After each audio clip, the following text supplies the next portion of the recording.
La cigarette électronique fumée par des millions d'Européens est-elle elle aussi dangereuse? Alors que les fabricants défendent son utilisation inoffensive, la revue française 60 millions de consommateurs, dans son numéro de septembre, prétend le contraire.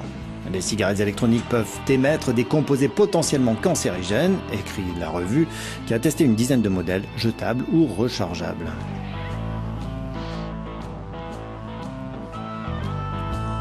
Dans la cigarette électronique, on trouve par exemple du formol, un polluant cancérigène, dans 3 cas sur 10. Il en a autant que dans une cigarette classique, de l'acroléine, une molécule très toxique, de l'acétaldéhyde, composant suspecté d'être cancérigène. Des traces de métaux potentiellement toxiques ont également été détectées. Elle n'est pas aussi inoffensive qu'on nous le prétend. C'est pour ça on ne peut pas en faire un jeu, c'est pas quelque chose de si ludique, de parfaitement sain. Donc ces cigarettes ne seraient pas complètement inoffensives, même si on est loin des 4000 substances nocives présentes dans les cigarettes classiques. Les utilisateurs réagissent différemment. À partir du moment où c'est nocif, je compte carrément arrêter, c'est sûr. Je me dis que ça peut pas être pire, donc dans tous les cas, pour moi c'est un bénéfice.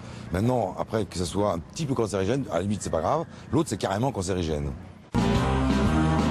Des problèmes de sécurité ont également été relevés. La revue dénonce ainsi l'absence de bouchons de sécurité sur certaines recharges, alors que la nicotine est particulièrement toxique pour les petits.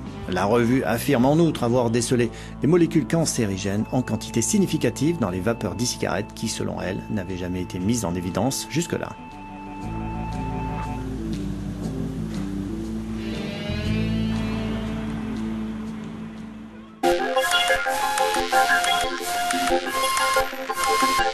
Science. La cigarette électronique fumée par des millions d'Européens est-elle elle aussi dangereuse? Alors que les fabricants défendent son utilisation inoffensive, la revue française 60 millions de consommateurs, dans son numéro de septembre, prétend le contraire. Les cigarettes électroniques peuvent émettre des composés potentiellement cancérigènes, écrit la revue, qui a testé une dizaine de modèles jetables ou rechargeables.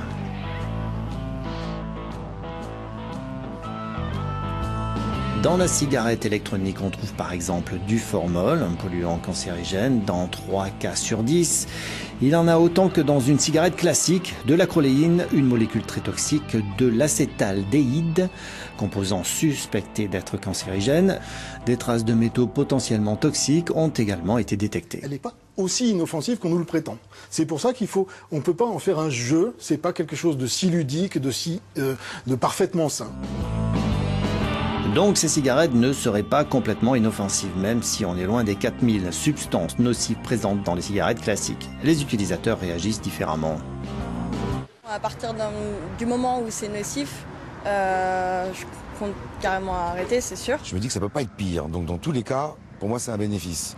Maintenant, après que ça soit un petit peu cancérigène, à la limite c'est pas grave, l'autre c'est carrément cancérigène.